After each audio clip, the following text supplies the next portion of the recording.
The recent entrance of Tahrir al-Sham to Damascus marks a significant shift in the region, ending over 50 years of Assad family rule.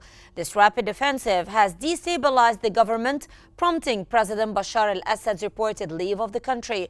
The fall of key cities, including Homs and potentially Damascus, raises concerns among neighboring countries about escalating instability. The situation calls for urgent international dialogue to ensure a peaceful transition and mitigate further conflict in the already volatile Middle East. Stay tuned for more updates in our special coverage today.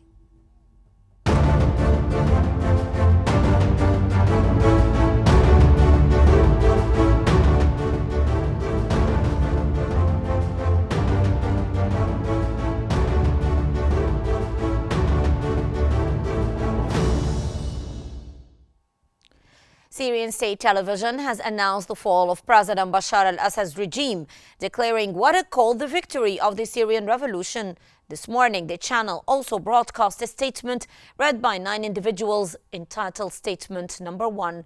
The statement confirmed the complete takeover of the Syrian capital, Damascus, and the release of all detainees.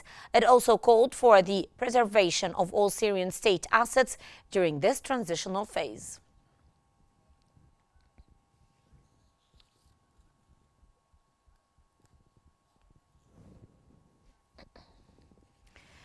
Syrian Prime Minister Mohammad Ghazi al-Jalali has stated that his government is ready to cooperate with any leadership chosen by the Syrian people. He confirmed his readiness to facilitate a smooth transition of authority while urging the preservation of state institutions.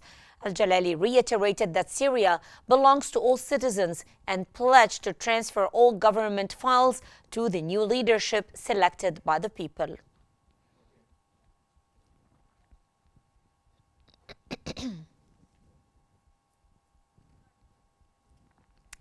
The Syrian Foreign Ministry has affirmed its commitment to representing the Syrian people with integrity. In a statement, the ministry emphasized that the homeland remains paramount, describing today as the beginning of a new chapter in Syria's history. It called for unity among Syrians and the establishment of a nation governed by justice and equality, ensuring that all citizens enjoy their full rights and responsibilities.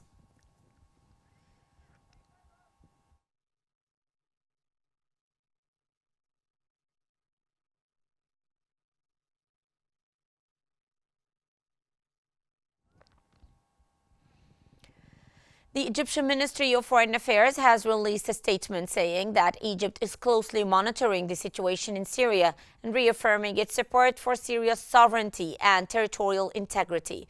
The statement calls on all Syrian factions to prioritize national interests, unify their goals, and initiate a comprehensive political process to achieve peace and restore Syria's regional standing.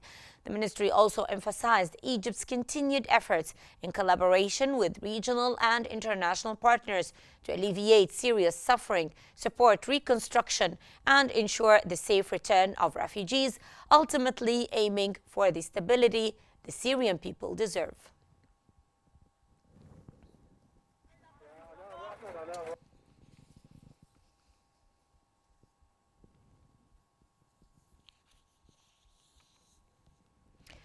UN Special Envoy Geir Pedersen has expressed the United Nations' readiness to support Syrians in building a stable future. He highlighted the need for transitional arrangements that ensure peace and reconciliation. Pedersen also called for prioritizing dialogue, unity, and adherence to international humanitarian law.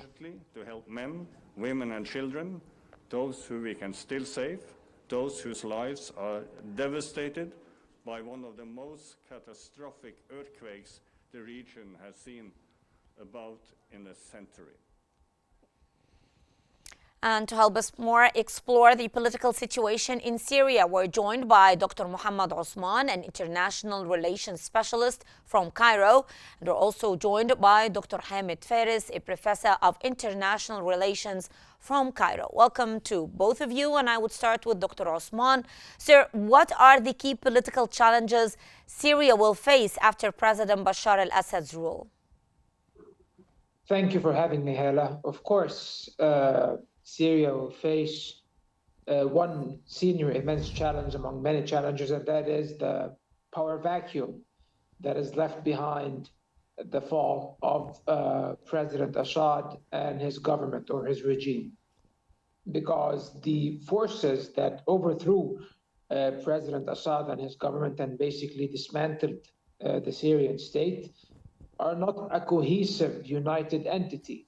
They are a coalition of armed and rebel groups, basically, with different ideological denominations, and they are dominated by one certain faction, and that is Hayat Tahrir al-Sham, or HTS, which, as we all know, is a hardline Islamist organization that is classified as a terrorist organization by many countries around the world, including the United States and the European Union.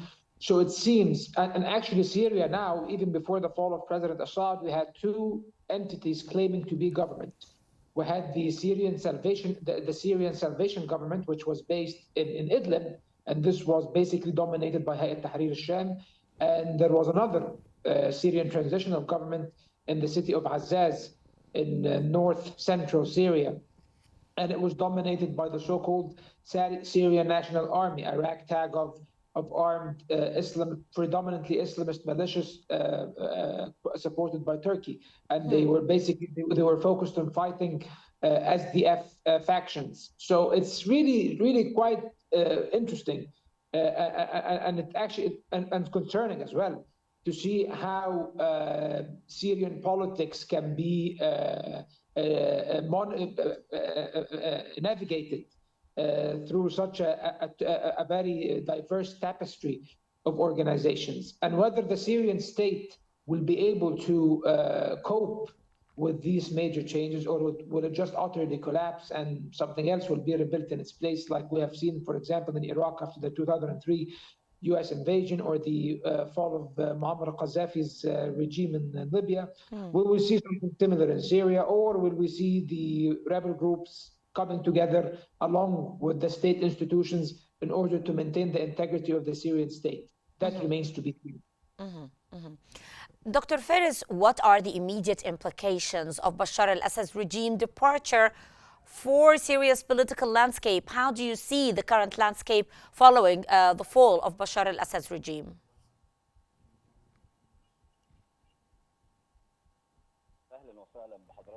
Greeting to you and the viewers of Qnews.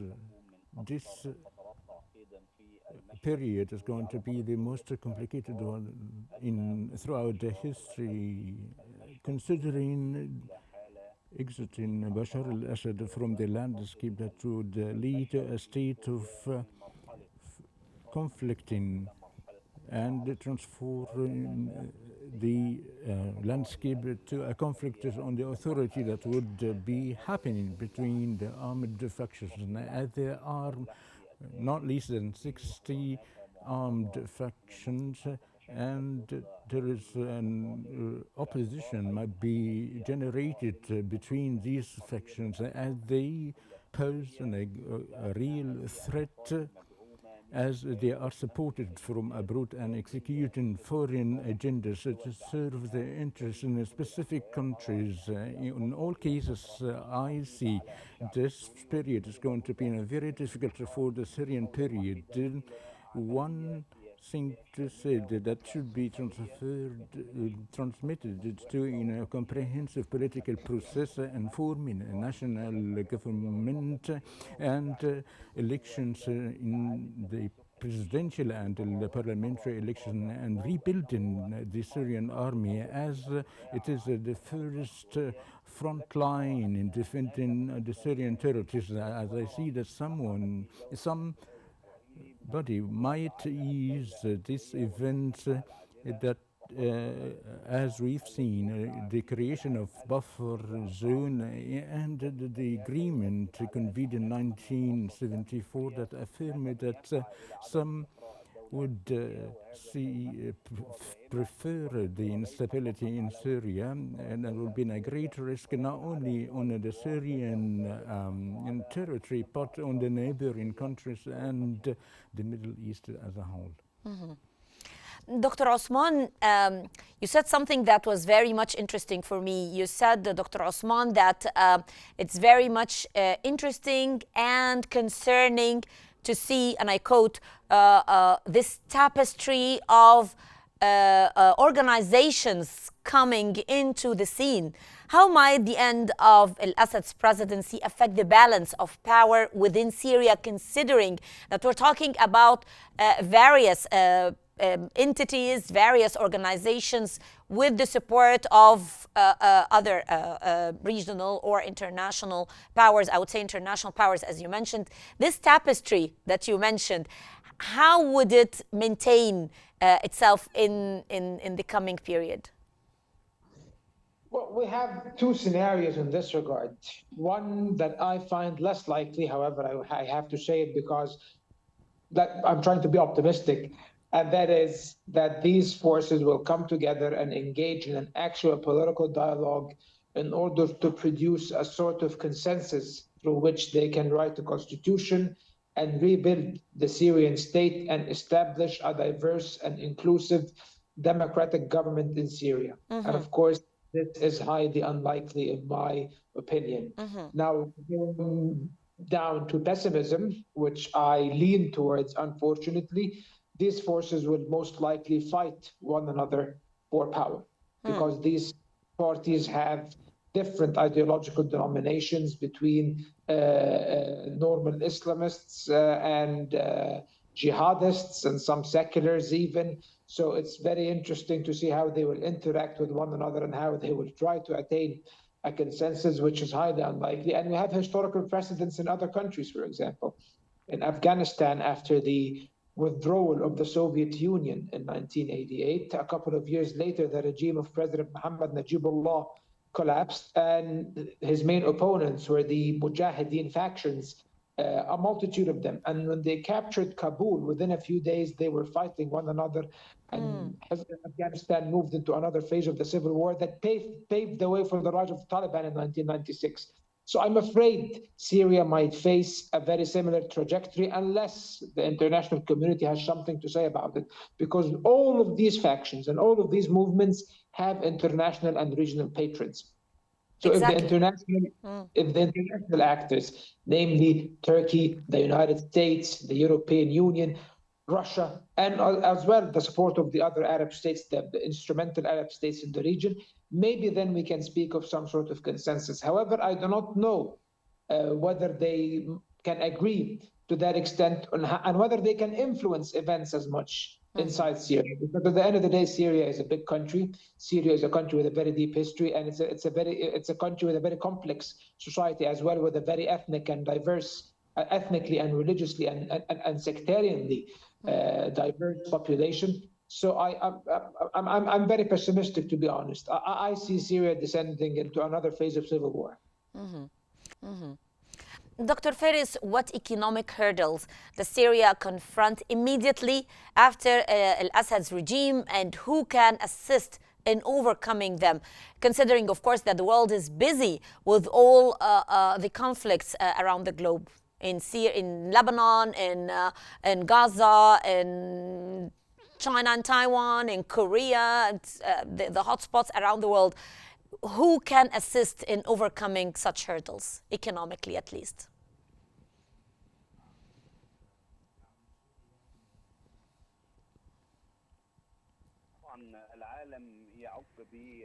The whole world certainly is full of greater conflicts. We see the conflicts between what's happening in South Korea and Taiwan, and the trade war taking place between the United States and China, in addition to the Israeli aggression against Gaza and the development in Lebanon, and several hotspots in the African continent that makes the whole world is overwhelmed in light of the lack of solutions of the great power, in particular the United States, that they are just watching and they don't have a political will to solve this problem. Therefore, I think that Syria right now is suffering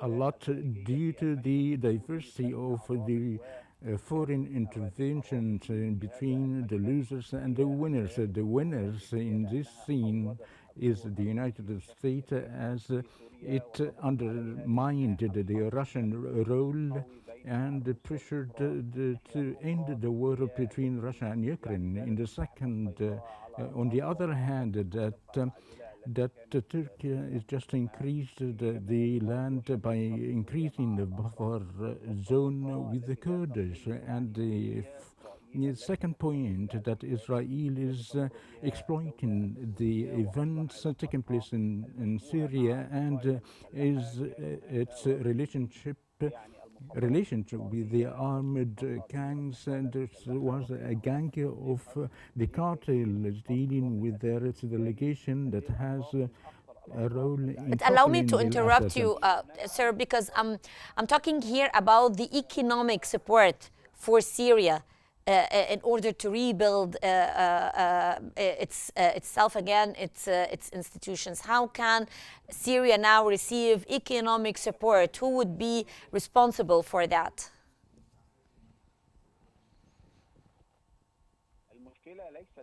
The issue is not a matter of economic assistance to rebuild the economy. The issue is the lack of stability, political Of course, stability, of and course. as there is a foreign intervention, this won't achieve any stability. Therefore, the economic support wouldn't be valuable without political stability. They are very close Definitely. together and relevant, as they are two faces of one coin. And we cannot just rely on the economic situation in light of the collapse of the political system within Syria. Dr. Osman, what role will Tahrir al-Sham play in shaping the future of Syria, considering all the recent updates? Well, we can see that Hayat Tahrir al-Sham's record is now being whitewashed by many instrumental actors in the world. So if you see Interesting. what, yes, because for the perspective and to expand the perspective of the audience as well, one has to remind everyone that Hayat Tahrir al-Sham used to be Jabhat al-Nusra. And Jabhat al-Nusra was the branch of al-Qaeda in Syria. True. Up until very recently, by the way. No matter how much mainstream media organization in the United States with certain inclinations that align with the current US administration, they have conducted an interview with the leader of Tahrir al-Sham, Abu Muhammad al-Julani, or that's his nom de guerre, as they say.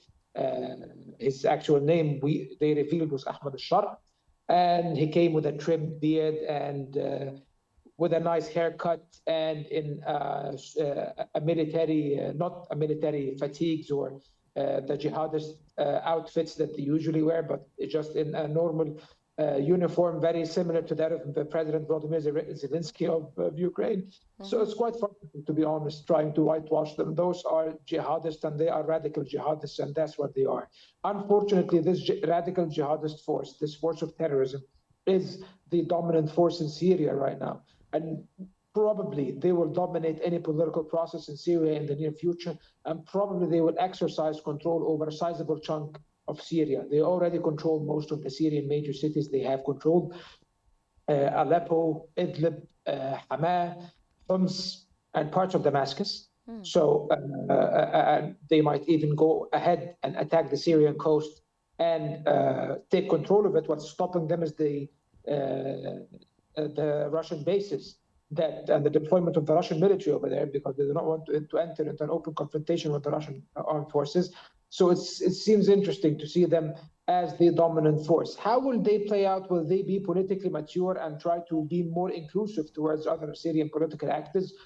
That's a possibility, a very remote one, but still is a possibility in these insane times we're living in, and excuse my colloquial language.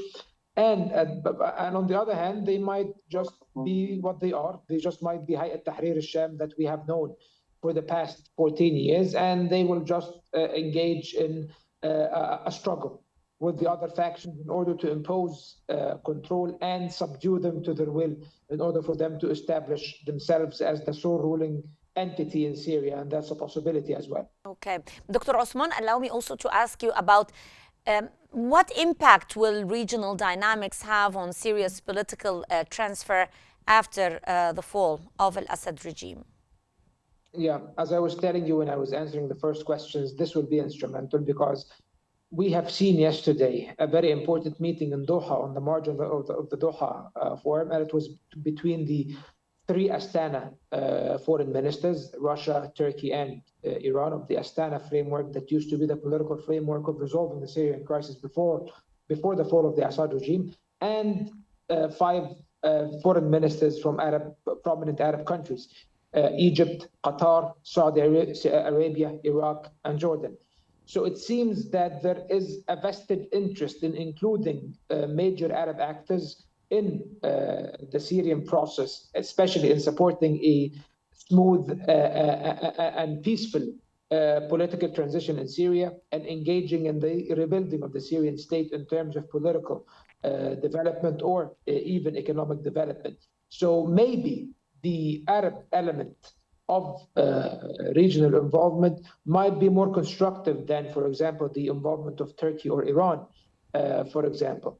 And I see that if these countries together, along with the Russians and the Turks and the Iranians and these five Arab countries led by Egypt and Saudi Arabia and Doha and Qatar and Jordan and Iraq, if these countries come together in order to envision a certain pathway for stability in Syria, there might be then regional powers might actually have a chance of affecting positive change in Syria. However, if Iran, for example, insists on maintaining some sort of influence, and I don't think they maintain any influence anymore, their influence has been completely curtailed inside Syria. But if they try, I think it will be a very destabilizing factor. And Turkey as well has to commit to the unity of Syrian territories and to commit to Syrian territorial integrity. And finally, we cannot forget Israel when we speak about the regional impact, because Israel already, after the fall of President Assad, has invaded and annexed or administered the land grab, basically, controlling Qneitra and several regions within Syria, 5 kilometers deep. And this is a concerning development. And because the Israelis said that the 1974 agreement, de-escalation agreement between Israel and Syria is dead. And this is what Prime Minister Netanyahu said today, which means that they plan to permanently occupy not only the Golan Heights, but even more Syrian territories. Yes. But Dr. Osman, I want to elaborate more on the role of the international community. How can international entities like the United Nations effectively support the repatriation of displaced Syrians and refugees? Right now, for displaced persons and refugees to return to Syria, Syria has to be stabilized first. And Syria did not stabilize yet. If anything, on the screen on Qnews right now, I'm seeing thousands of Syrians are fleeing into Lebanon, which was just even going through its own war against Israel. So you can imagine fleeing one war zone to another potential war zone, because the Israelis might restart their attack on Lebanon at any moment, given the current circumstances. So it seems that the situation is not yet ripe for everyone, for the 6 million Syrian refugees to return to their countries. However, the UN does have a duty and a role to play in finding a political solution in Syria. The UN resolution 2254, Security Council resolution, puts a framework, establishes already a framework for a political settlement in Syria. I think everyone has to work within this framework. The Constituent Assembly formed by the United Nations has to be, of course, reformed after the fall of the Assad regime and be more reflective of the diversity and the diversity of Syrian society and the different political actors in Syria in order to draft a constitution. So I think this is what the UN has to do. And of course, the international community, including the UN, has to commit to supporting the Syrian state and maintaining the integrity of Syrian state institutions. Most importantly, the armed forces, it will be a grave mistake to completely disband the Syrian military, because this will just put them in the same predicament as what happened in Syria, what happened in Iraq and what happened in Libya, respectively, 2003 and 2011. Yes. Well, that was Dr. Mohammed Osman, International Relations Specialist from Cairo, and Dr. Hamid Faris, a Professor of International Relations from Cairo. Thank you very much, both of you, for your valuable insights. And that brings us to the end of our special coverage for today. Thanks for watching, and stay tuned for more updates here on Q News.